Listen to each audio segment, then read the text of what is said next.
Bom, esse cara aqui, um economista de Chicago, senador, falou que o Smith desviou os intelectuais clássicos britânicos para um cul-de-sac, um beco sem saída, de onde não emergiram no que se refere à teoria do valor. A chance de começar em 1776, quando ele escreveu Riqueza das Nações, o que veio só ocorrer com Menger em 1870, se perdeu. Né? Aí tem mais. Para o Smith, o trabalho envolvido na produção de produto explicava o valor do produto inteiro. E aluguel, renda, lucros deduziam desse valor. Então, obviamente, o socialismo adotou essa visão do Smith e dizendo, obviamente, isso é injusto. Né? Porque se você o trabalho explica o produto inteiro e você ainda está tirando lucro, aluguel e coisa, você não está pagando o preço inteiro do produto. Então, o Smith e o Ricardo, os dois plantaram as sementes da filosofia marxista mais para frente, né? Que também ninguém ouve normalmente na escola, mas certamente é daí que veio um dos pilares fundamentais de Marx, que era a teoria do valor-trabalho, veio de Smith, veio de Adam Smith, veio de Smith, veio de Ricardo. Bom, o Smith também tinha umas curiosidades, defendia a defesa nacional, monopolista do Estado, subsídios da indústria naval, educação pública, monopólio da cunhagem, monopólio dos correios e uma série de impostos, principalmente sobre ativos de luxo, que ele não considerava que valiam nada, porque ele era calvinista.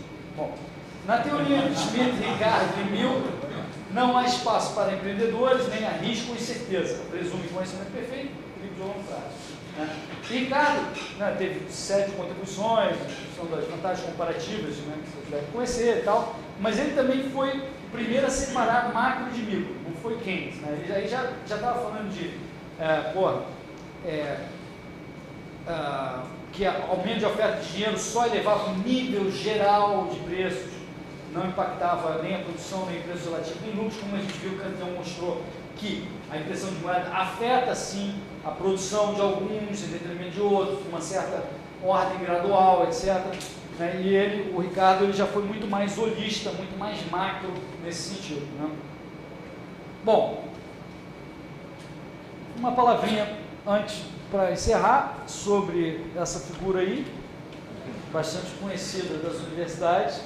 Já comecei a falar um segundo, né? Então ele partiu da teoria do valor trabalho de Smith, também adotando o holismo, né, capitalista versus trabalhadores, nesse caso, na minha opinião, erroneamente, né, enquanto ele estava em Estado versus povo, eu acho que estava acertadamente, mas aqui erroneamente, né, e aí ele, com isso, com essas duas coisas, valor trabalho, ou seja, o produto para explicitar o trabalho explica o valor inteiro, então qualquer coisa que é deduzida daí, se você tem lucro distribuído daí, isso é injusto e está sendo objeto de exploração. Né?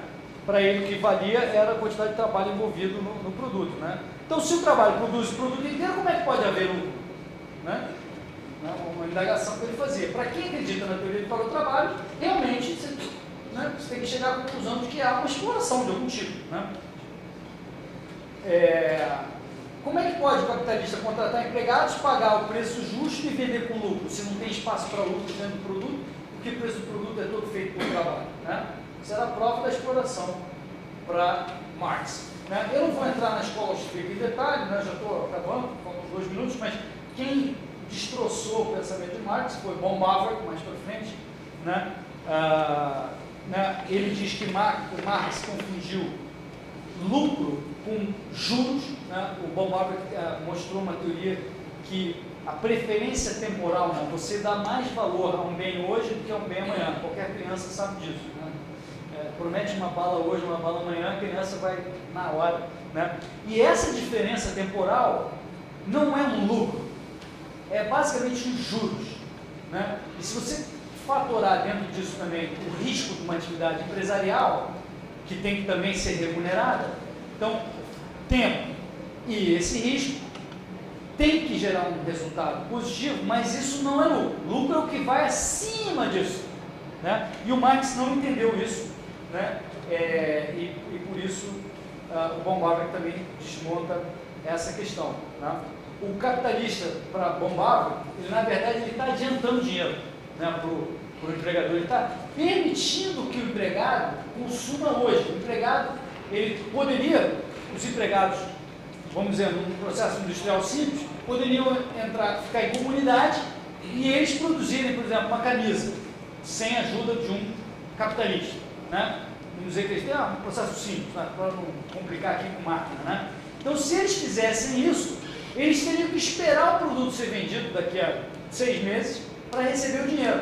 O capitalista, ele permite que o funcionário já receba na frente. Então, ele recebe, claro, um pequeno desconto temporal, mas isso não é lucro, não é exploração, porque ele está optando por receber na frente e não fazer o produto,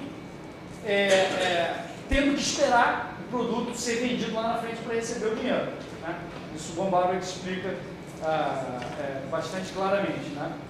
E ele diz o seguinte, que o lucro verdadeiro, que excede a questão da passagem temporal e do risco envolvido no negócio, o lucro verdadeiro é transitório por causa da competição. Se começa a ter um cara ganhando muito dinheiro, acima do que corresponderia à passagem do tempo e ao risco, a competição vai agir e tem propósito de eliminar isso, mas os juros nunca podem ser eliminados. A passagem temporal envolve os juros, que é algo inerente ao sistema econômico, né? Então ele aqui desmonta toda a tese antiga de Aquino e etc., dizendo que o lucro é algum tipo, os juros são algum tipo de abuso, e não são, é uma faculdade da economia em si. O governo brasileiro, em 88, passou uma Constituição dizendo que os juros tinham que ser no máximo 12% ao ano. Desde regular. Está na Constituição. Está na Constituição? Acho que ainda está na Constituição. Não, foi. Hein? Não foi regulamentado, mas está na Constituição, tá? Não, Caiu? Bom, mas durante vários anos tinha lá isso, né? E, na verdade, por mais que você tente decretar isso no parlamento, né, a economia vai ter uma certa preferência temporal que varia de povo para povo, dependendo da quantidade de capital que tem, dependendo de cada indivíduo, de quanto ela prefere consumir hoje relativo com vai consumir amanhã. Essa diferença de preferência gera uns juros que pode ser maior ou menor que esse 12% que o governo estabeleceu. E o mero decreto de ter estabelecido isso não vai fazer com que isso aconteça na prática. Você vai ter mercado negro, etc. Então, esse foi o Bob. E então chegamos, né, ao Karl Menger em 71. Eu não preciso falar mais nada, porque eu já expliquei uma das principais contribuições dele, que foi a teoria de preço, baseada no valor marginal subjetivo do agente, percepção subjetiva de um item adicional comparado com a oferta de cada produto. É uma coisa que vocês vão ver em mais detalhe com o Bira, né? E ele criou, então, foi um dos caras da chamada Revolução Marginalista, foi um dos fundadores, portanto, da chamada Escola Neoclássica. A escola austríaca nasceu como escola neoclássica e depois, por causa de diferenças metodológicas que começaram a acontecer no início do século XX, veio a ser conhecido como Escola de Viena ou austríaca, e o resto é com o Bira mais para frente, e é isso que eu queria falar. Muito obrigado.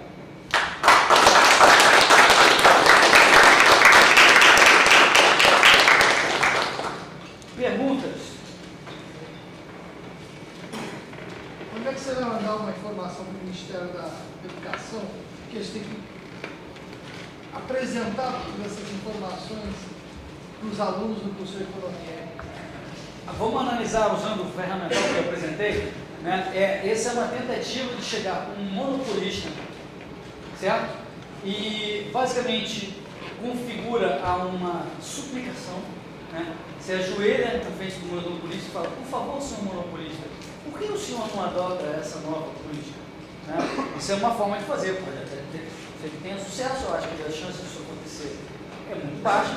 A outra forma de tentar isso ser resolvido é fazer com que o mercado funcione, né? Que seria, então, fazer com que os pais, que são os responsáveis pela educação, pudessem escolher currículos, independentes do MEC, alternativos. Homeschool, que foi, né? O cara que tentou homeschool os filhos dele foi processado criminalmente, simplesmente, né? Então, essa é uma forma, eu acho, mais produtiva, tem mais chance de sucesso do que suplicar ao monopolista. Então, eu não perderia meu tempo indo ao monopolista fazer essa reivindicação.